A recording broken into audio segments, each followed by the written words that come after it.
বন্ধুরা, আমরা তো বাড়িতে সবাইকার ঘরেতেই ধরো দেখতে পাই পিতল কাঁসারের জিনিস, কিন্তু আমরা কি জানি এগুলো কোথা থেকে তৈরি হচ্ছে, কিভাবে তৈরি হচ্ছে? তো দেখে নাও এই ভিডিওটাতে। তো এগুলো কিন্তু পুরাতন পিতল কাঁসার। এগুলো কিন্তু আগুনের মধ্যে গলিয়ে সেগুলো বার করে সেগুলো আবার একটা নতুন বস্তুর মধ্যে রেখে সেগুলোকে ছোট ছোট বাটির আকারে করে তারপর এগুলোকে কিন্তু ঠান্ডা করছে। ঠান্ডা করে মেশিনের সাহায্যে আবার দেখুন কিন্তু জিনিসটাকে আরও বড় মানে পাতলা করে দিচ্ছে। পাতলা করে তারপরে মেশিনে বেশ ভালো করে এই দেখুন হাঁড়ি তৈরি হয়ে যাচ্ছে, দেখেছেন? খুব সুন্দর একটা অসাধারণ কি বলবো টেকনিক।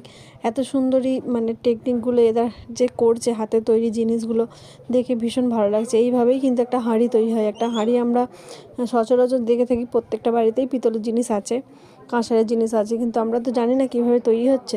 তো এইভাবেই কিন্তু হাঁড়ি তৈরি হয়। তো ভিডিওটা ভালো লাগলে একটু অন্যজনকে